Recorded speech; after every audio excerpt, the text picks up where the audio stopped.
तो दोस्तों आज हम फिर से आपके लिए लेकर आए हैं देश दुनिया की सभी ताजा बड़ी खबरें। फटाफट एक एक कर विस्तार से आज आपको बताएंगे, तो वीडियो को अंत तक जरूर देखें। दोस्तों वीडियो बनाने में हमें काफी मेहनत लगी है, तो वीडियो को दिल से लाइक कर दें। जब दोस्तों पहली खबर में आपको बता दें कि मध्य प्रदेश के इंदौर के पास कंपैल गांव में मुस्लिम परिवारों को हिंदू संगठनों ने पीटा, लगवाए जय श्री राम के नारे, गांव छोड़ने की भी दे दी चेतावनी, बढ़ गई है भाजपा की मुश्किलें। वही आपको बताएंगे दोस्तों की एयर इंडिया कंपनी बेचने के बाद अब 2 और सरकारी कंपनियों को बेचेगी मोदी सरकार, वित्त मंत्री ने किया ऐलान। वहीं आपको बताएंगे दोस्तों कि 18 अक्टूबर को उत्तर प्रदेश में जनसंख्या नियंत्रण कानून पास करा सकती है योगी सरकार, भाजपा ने किया ऐलान। वहीं आपको बताएंगे दोस्तों कि दिल्ली में कोयले की किल्लत को लेकर मनीष सिसोदिया ने प्रधानमंत्री मोदी पर बोला हमला, कहा बीजेपी नहीं चला पा रही है देश, प्रधानमंत्री मोदी दे अपने पद से इस्तीफा। वहीं आपको बताएंगे दोस्तों की लखीमपुर खीरी हिंसा को लेकर असुद्दीन ओवैसी ने योगी सरकार पर बोला हमला, कहा अजय मिश्रा की जगह अतीक अहमद होता तो अब तक उनके घर पर चला देती योगी सरकार बुलडोजर।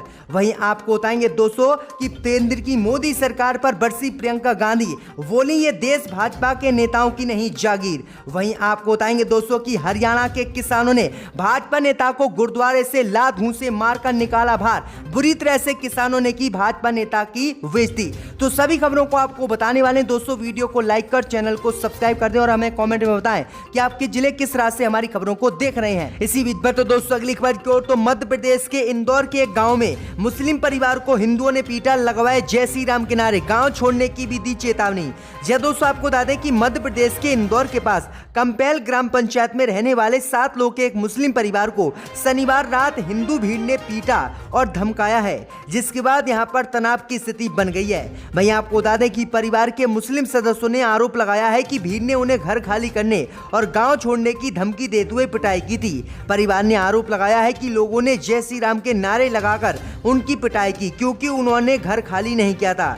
उन्होंने कहा है कि उन्हें 1 महीने पहले भी हिंदू संगठन सहित गांव के कुछ हिंदू लोगों ने धमकी दी थी और गांव छोड़ने की चेतावनी दी थी, लेकिन उन्होंने 1 महीने पहले गांव को नहीं छोड़ा था और घर भी खाली नहीं किया था, जिसके बाद दोबारा से इन हिंदू संगठन सहित गांव के कुछ हिंदू लोगों ने हमारे ऊपर हमला किया और हमें पीटा और हमसे जय श्री राम के नारे लगवाए और फिर से गांव छोड़ने की चेतावनी दी है, जिसके बाद परिवार ने पुलिस में शिकायत दर्ज कराई है और मामला अब काफी लंबा पहुंच गया। तो ये बड़ी अपडेट आई दोस्तों कि किस तरह से मध्य प्रदेश में मुसलमानों के प्रति नफरत बढ़ती जा रही, क्योंकि वहां पर भाजपा की सरकार है। आपकी क्या राय हमें कमेंट में इस खबर पर जरूर बताएं। इसी बीच पर तो दोस्तों अगली खबर की ओर, तो एयर इंडिया बेचने के बाद अब 2 और सरकारी कंपनियों को बेचेगी मोदी सरकार, वित्त मंत्री कर सकती है जल्दी ऐलान।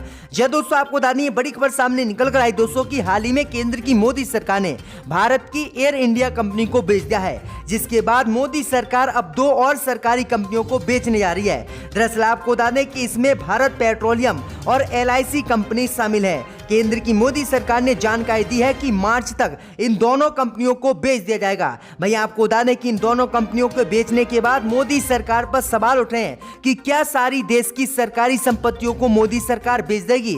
जब सारी सरकारी कंपनियों को मोदी सरकार बेच देगी तो नौकरी कहां से देगी? क्या सरकार नौकरियों को देश में खत्म करने जा रही है? इसी को लेकर देश में सवाल उठ रहा है। इसी बीच पर तो दोस्तों अगली खबर की ओर, तो 18 अक्टूबर को जनसंख्या नियंत्रण कानून पास करा सकती है योगी सरकार, बुलाया है 1 दिन का विशेष सत्र। जय दोस्तों आपको बता दें ये बड़ी खबर सामने निकल कर आई दोस्तों कि 18 अक्टूबर को उत्तर प्रदेश की योगी सरकार उत्तर प्रदेश में जनसंख्या नियंत्रण विधेयक पास करा सकती है।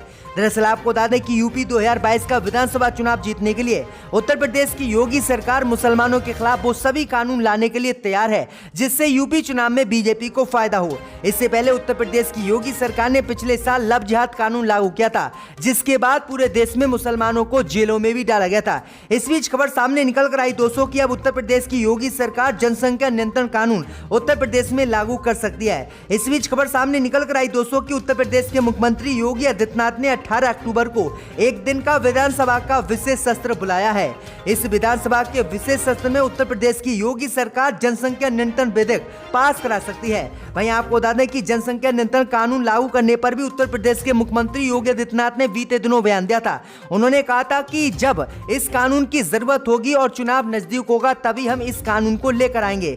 वहीं आपको बता दें कि इस कानून में है कि 2 बच्चों से ज्यादा बच्चे पैदा करने वाले माता पिता को ना तो सरकारी नौकरी दी जाएगी और ना ही उन्हें चुनाव लड़ने का अधिकार दिया जाएगा। तो ये बड़ी अपडेट आई दोस्तों कि जनसंख्या नियंत्रण कानून 18 अक्टूबर को योगी सरकार पास करा सकती है। आप जनसंख्या नियंत्रण कानून का समर्थन करते हैं या विरोध करते हैं, हमें कमेंट में जरूर बताएं। इसी बीच पर तो दोस्तों अगली खबर की ओर, तो कोयले की किल्लत को लेकर मनीष सिसोदिया ने प्रधानमंत्री मोदी पर साधा निशाना, कहा बीजेपी से नहीं चल पा रहा है देश। जी हां दोस्तों, आपको बता दें कि दिल्ली के उप मुख्यमंत्री मनीष सिसोदिया ने राजधानी के पावर प्लांटों में कोयले की किल्लत को लेकर आज प्रधानमंत्री मोदी पर हमला बोला है। जी दोस्तों, आपको बता दें कि मनीष सिसोदिया ने कहा है कि बीजेपी से देश नहीं चल रहा है और वे कोयले के संकट से भागने के बहाने ढूंढ रहे हैं। मनीष सिसोदिया ने आगे कहा है कि उन्होंने ऊर्जा मंत्री की प्रेस कॉन्फ्रेंस सुनी, जिसमें उन्होंने कहा है कि कोयले की दिक्कत देश में नहीं है। सिसोदिया ने कहा है कि ऊर्जा मंत्री दिल्ली के मुख्यमंत्री अरविंद केजरीवाल के पत्र लिखने पर आपत्ति जता रहे थे, लेकिन ये केंद्रीय मंत्री का गैर जिम्मेदाराना बयान है। दिल्ली के डिप्टी सीएम ने आगे कहा है कि इसी तरह से जब देश में कुछ महीने पहले ऑक्सीजन संकट हुआ था तो केंद्र सरकार मान नहीं रहा था और तब कई राज्यों ने गुहार भी लगाई थी और तब ऑक्सीजन की कमी से कई लाख लोगों की मौत भी हुई थी, लेकिन केंद्र सुनने को राजी नहीं था। सिसोदिया ने आगे कहा है कि तब मोदी सरकार आंख बंद कर बैठी रही और अब फिर बेशर्मी से कह रही कि कोयले की कोई दिक्कत नहीं है। मनीष सिसोदिया ने आगे कहा है कि बीजेपी से केंद्र सरकार नहीं चल रही है, इसने देश नहीं चलाया है और इसलिए ये अपनी जिम्मेदारी से भाग रहे हैं। तो ये बड़ा हमला मनीष सिसोदिया ने बोला है। इसी बीच पर तो दोस्तों अगली खबर की ओर, तो लखीमपुर खीरी हिंसा को लेकर असदुद्दीन ओवैसी ने योगी पर बोला हमला, कहा अगर कोई मुसलमान चढ़ा देता किसानों पर गाड़ी तो अब तक योगी चला देते उसके घर पर बुलडोजर। जय दोस्तों, आपको बता दें कि उत्तर प्रदेश विधानसभा चुनाव लड़ने का ऐलान करने के बाद असदुद्दीन ओवैसी लगातार उत्तर प्रदेश की योगी सरकार पर हमले बोल रहे हैं। इस बीच खबर सामने निकल कर आई दोस्तों कि असदुद्दीन ओवैसी रविवार को उतरौला विधानसभा के सदुल्ला नगर बाजार में आयोजित शोषित वंचित समाज के सम्मेलन को बतौर मुख्य अतिथि संबोधित कर रहे थे। इसी दौरान उन्होंने उत्तर प्रदेश की योगी सरकार पर बड़ा हमला बोला। असदुद्दीन ओवैसी ने कहा कि मुसलमानों ने अब तक कई दलों को वोट दिया क्योंकि उनके पास कोई विकल्प नहीं था। यही कारण था कि उनको वोट की कोई अहमियत उत्तर प्रदेश में कोई पार्टी नहीं करती थी। मुसलमानों को अपनी ताकत और भागीदारी सुनिश्चित करने के लिए एकजुट होकर अब उत्तर प्रदेश के 2022 में वोट करना होगा। ओवैसी ने कहा है कि यूपी की जेलों में 27% मुसलमान बंद हैं। अगर मुसलमान एकजुट होते तो उनका नेतृत्व करने वाला कोई होता और ऐसी स्थिति उत्तर प्रदेश में मुसलमानों की नहीं होती। ओवैसी ने लखीमपुर खीरी की घटना का जिक्र करते हुए उत्तर प्रदेश की योगी सरकार पर हमला बोला। असदुद्दीन ओवैसी ने कहा कि अगर केंद्रीय मंत्री अजय मिश्रा की जगह अतीक अहमद होता तो अब तक उसके घर पर योगी सरकार बुलडोजर चलवा देती। योगी असीस के अब्बा जान को क्यों बचा रहे हैं? केंद्रीय गृह राज्य मंत्री को मंत्रिमंडल में अब तक क्यों रखा गया है? क्यों उनको बर्खास्त नहीं किया गया है? तो असदुद्दीन ओवैसी ने ये बड़े मुद्दे उठाकर योगी सरकार पर निशाना साधा। इसी बीच पर तो दोस्तों अगली खबर की ओर, तो प्रियंका गांधी ने भाजपा पर बोला हमला, कहा ये देश भाजपा नेताओं के बाप की नहीं है जागीर। जय दोस्तों, आपको बता दें कि कांग्रेस महासचिव प्रियंका गांधी वाड्रा रविवार को प्रधानमंत्री मोदी के संसदीय क्षेत्र वाराणसी में किसानों की एक रैली को संबोधित कर रही थी। कांग्रेस नेता प्रियंका गांधी ने रैली में प्रधानमंत्री मोदी पर जमकर निशाना साधा।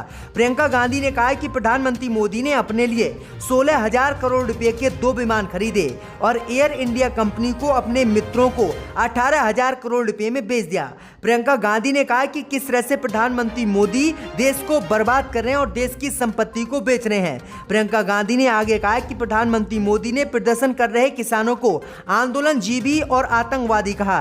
योगी जी ने उन्हें गुंडा कहा और उनको धमकाने की कोशिश की।